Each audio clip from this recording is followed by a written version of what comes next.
নমস্কার বন্ধুরা, পূজার কথা ও কবিতা চ্যানেলের নতুন একটি ব্লগে তোমাদের দিকে স্বাগত জানাই।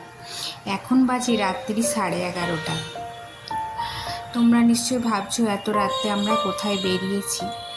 আজ গণেশ চতুর্থী। তোমাদের সবাইকে গণেশ চতুর্থীর শুভকামনা। বড়দের প্রণাম, ছোটদের একরাশ ভালোবাসা।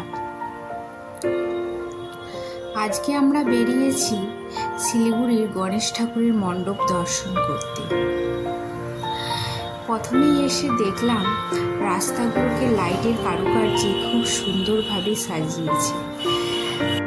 রাস্তার উপরে বড় বড় আলপনা অঙ্কন করেছে বিভিন্ন রং দিয়ে।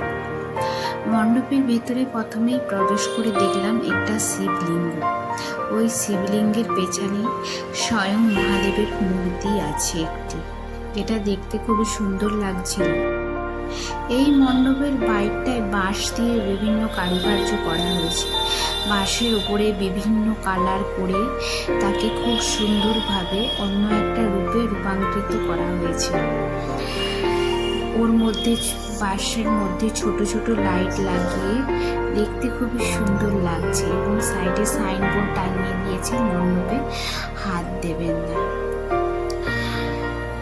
তারপর আস্তে আস্তে মণ্ডপের দিকে ভেতরের দিকে এগেলাম। মণ্ডপে হালকা ভিড় ছিল, কিন্তু ভেতরে গিয়ে দেখলাম গণেশ ঠাকুর তার আসনে বিরাজ করেছে এবং গণেশ ঠাকুরের চারপাশে ধূসর কালার দিয়ে হাতির মূর্তি আঁকা ছিল এবং ওই হাতিগুলির নিচে কাশফুল দিয়ে খুব সুন্দরভাবে সাজানো আছে।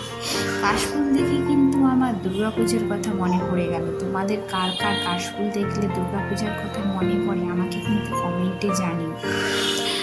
যাই হোক, এখানে দেখলাম একটা বাচ্চা তার বাবার কাছে জেদ করছে ওই গণেশ ঠাকুরের মূর্তির ছবি তুলবে, কিন্তু বাবা কিছুতেই মানছে না।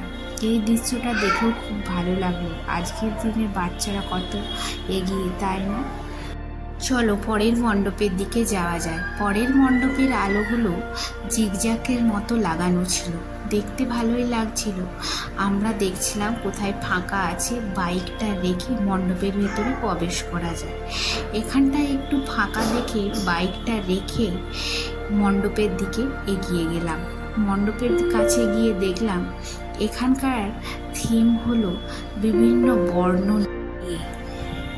বর্ণগুলোকে সাদা কালোভাবে খুব সুন্দরভাবে সাজিয়েছিল, দেখতে খুব সুন্দর লাগছিল। এই ধরনের মণ্ডপ আমার প্রথম দেখা। আমি এই ধরনের মণ্ডপ কখনো দেখিনি। দেখলাম শিলিগুড়িতে গণেশ পুজোটা কিছুটা দুর্গাপূজারই মতন হয়।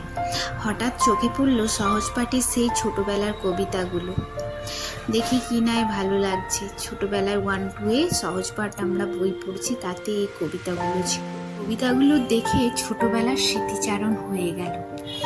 রেগে বলে দন্তেন্ন যাব না তো কখনো। কি নয় ভালো লাগছে। বাচ্চারা অনেক মজা পেয়েছে এই মণ্ডপটাতে এসে। এই মণ্ডপটাতেও ভিড় হয়েছে, খুব একটা ভিড় না হলেও মাঝারি ভিড় হয়েছে। তারপরে হঠাৎ আমার চোখে পড়ল ঈশ্বরচন্দ্র বিদ্যাসাগরের ছবি। এখানে মণ্ডপের মধ্যে ঈশ্বরচন্দ্র বিদ্যাসাগরের ছবি লাগানো ছিল। হঠাৎ ভেতরে গিয়ে দেখলাম বিশ্বকবি রবীন্দ্রনাথের একটি স্ট্যাচুও করা ছিল। তার পেছনে এখানে হলুদ কালারের গণেশ ঠাকুরের মণ্ডপটি বানিয়েছিল, খুব সুন্দর লাগছিল। তার চারপাশে বিভিন্ন বর্ণ লেখা ছিল। গণেশ ঠাকুর দর্শন করতে করতে হঠাৎ আমার লক্ষ্য গেল ওই উপরের দিকে। দেখলাম উপরের দিকে সহজ পাঠের উপরের পাতাটা সুন্দরভাবে এই থিমে আঁকা হয়েছে, যেটা দেখতে খুব সুন্দর লাগছিল। এবং সহজ পাঠ বইয়ের কথা তো তোমাদের আগেই বললাম। এখানের গণেশ ঠাকুরটা একটু আলাদা ধরনের। এখানে দুটো গণেশ ঠাকুর আছে, একটা ছোট গণেশ আর একটা আছে বড় গণেশ। দেখতে খুব সুন্দর লাগছিল। একটা সাহিত্যিক ভাব ছিল এই মণ্ডপটার মধ্যে। তার পরের মণ্ডপের দিকে আমরা এগিয়ে গেলাম। তার পরের মণ্ডপে ঢুকে আমার মনে হচ্ছিল যেন কোনো একটা বিয়ে বাড়িতে এসেছি। এখানে লাইটের কারুকার্যগুলো সম্পূর্ণ আলাদা এবং এখানে লাইটগুলোকে সুন্দরভাবে ব্যবহার করা হয়েছে এবং দেখে খুবই ভালো লাগছিল। এতগুলো মণ্ডপের মধ্যে আমার এই মণ্ডপটাই খুব ভালো লেগেছিল।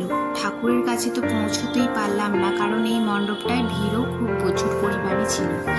ঠাকুরকে দূর থেকে দর্শন করে নিলাম এবং তোমাদের দিকেও দূর থেকে দেখিয়ে দিলাম।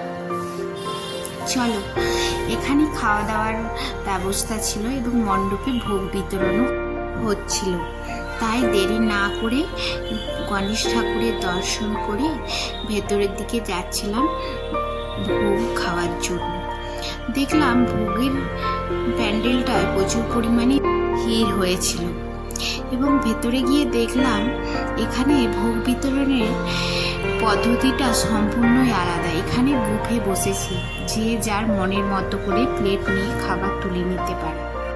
দেখলাম খাবারের মধ্যে ছিল পোলাও, খিচুড়ি, আলুর দম, শুক্তো, লাবড়া, বেগুনি ভাজা, চাটনি ও মিষ্টি।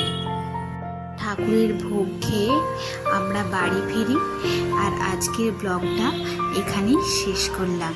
দেখা হবে কোনো একদিন আর একটা ব্লগে। তোমরা ভালো থেকো, সুস্থ থেকো।